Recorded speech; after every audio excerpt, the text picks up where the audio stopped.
It's an honor and a pleasure to welcome you, Mr. President, Mrs. Mubarack, and those who accompany you from Egypt. Your visit today reaffirms our friendship. All Americans, thank you for that reaffirmation.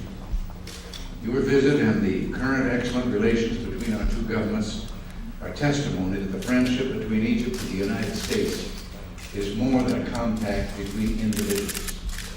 It is a commitment between nations. In your inaugural address, the Egyptian Parliament, I believe that's true of all mankind as well. And today all good and decent people join in proclaiming that terrorists will not be permitted to determine the future of mankind. President, there's much to discuss. Our talks will touch on issues of local, regional, and bilateral significance.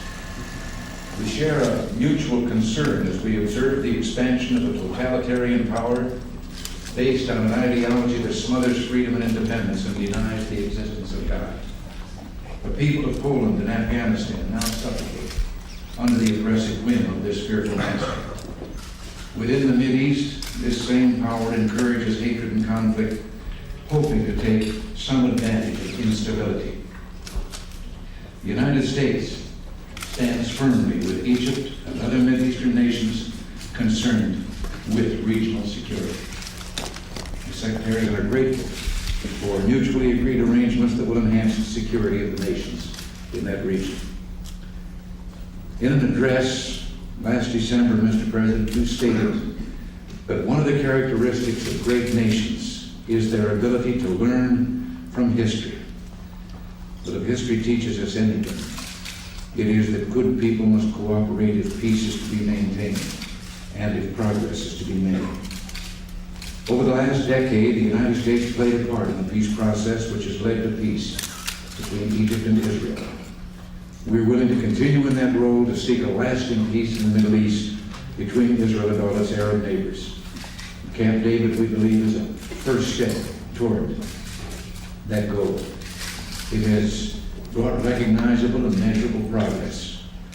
As Israeli withdrawal from the Sinai takes place later this year, we must commit ourselves to push on. In a spirit of understanding, we must address the remaining issues in the negotiations for autonomy in the West Bank and Gaza and chart a course that will build upon that which has already been accomplished. Others should be brought into the Camp David process because no matter How long and arduous, it offers the best opportunity for tangible results.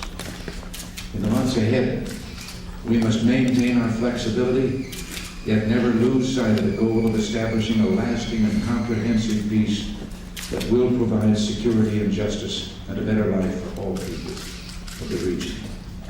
Without setting deadlines, I personally believe the time has come to get on with the task before us, and the sooner the better. Secretary Haig has explained to me your sincere commitment, now that you have peace with Israel, to seek a broader peace in the region. President Mubارك, the United States also remains eager to do whatever we can to help Egypt enjoy the fruits of peace. We offer to help in hand of friendship. And we're optimistic that working with you, we can streamline our joint economic efforts, make them more flexible, more efficient, and more responsive to our mutual needs, so that all can share in the bounty of peace. In the coming spring, America's Trade Ambassador, William Brock, will visit your country with the express purpose of strengthening our trade and economic ties. And Mr. President, we also share your concern for the well-being of your neighbors in the Sudan. In this world of advanced technology, communication, and transportation, all nations are neighbors. Furthermore, with you and all those who would be our friends, we hope to be a good neighbor. President, I grew up in a small town in the Midwest of our country. In a tiny school where I received my initial education, our history books taught us about the magnificent 7,000-year-old culture that grew and prospered along the Nile. I remember wondering what kind of people they were, the people who laid the foundation for Western civilization. But today, we Americans know the Egyptian people well, their courage and nobility, and we're proud to have you as our friends.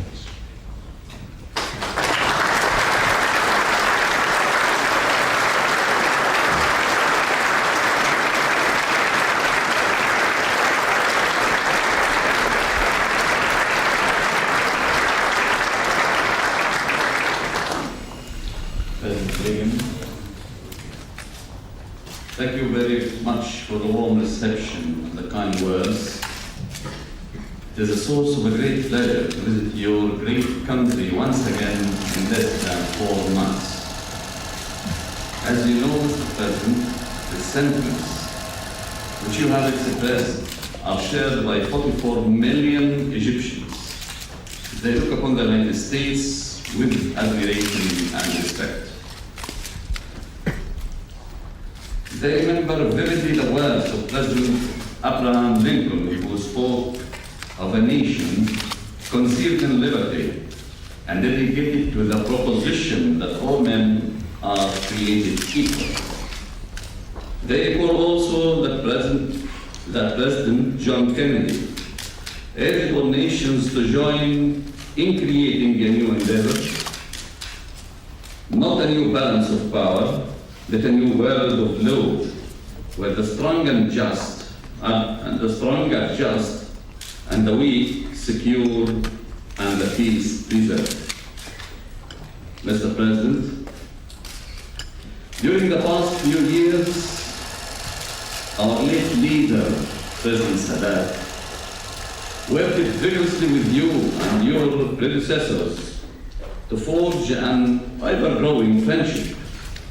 In doing so, he was expressing the will of the Egyptian people. Hence, this policy will continue unchanged.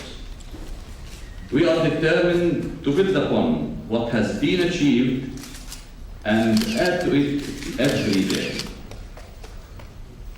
We are here to reinforce our friendship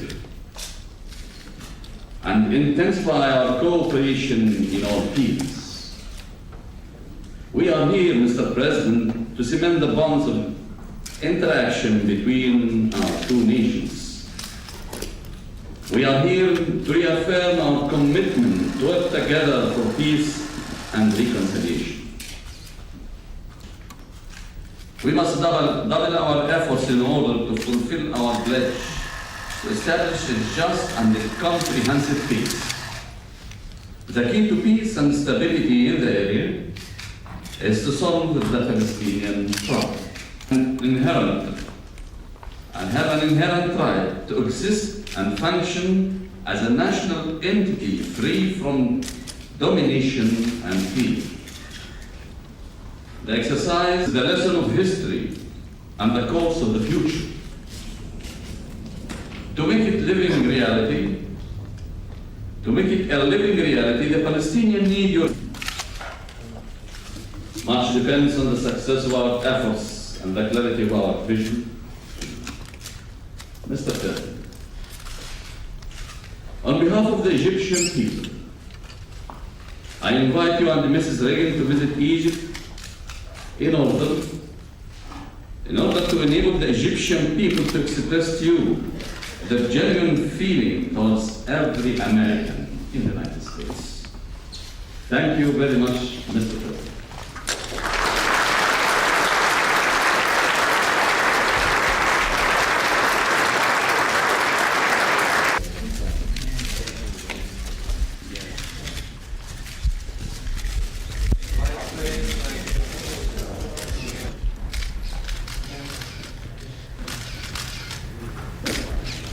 President, is Cuba getting dangerous again? Lights, please. Thank you. Lights. I'm sorry. Lights.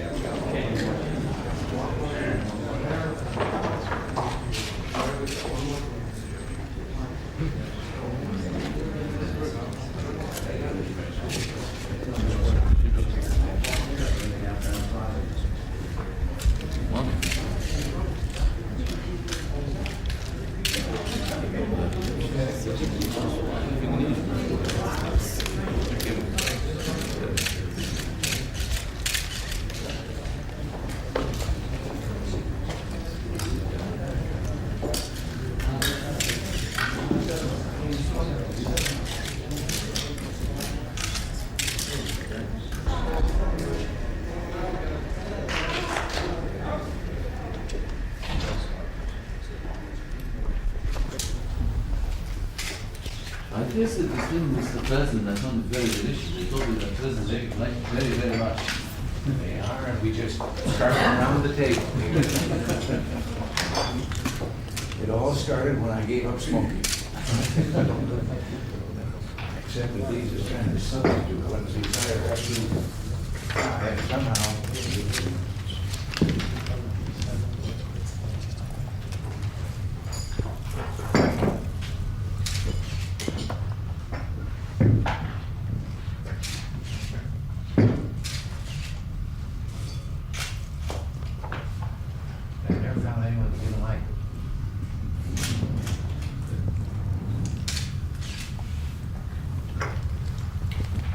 Well, shall we get everything done with one?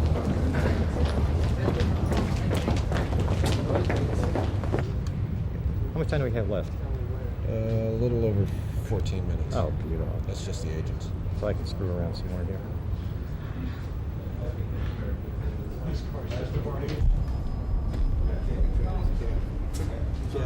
It's my new toy.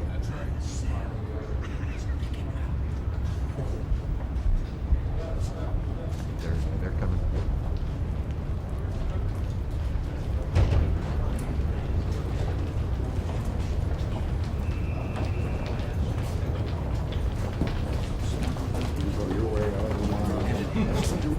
You guys want to see this? I'm going to cut through here, Dave.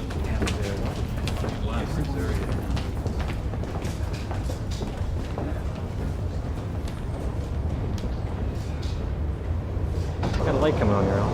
No, I just powered back up. Okay, roll it out.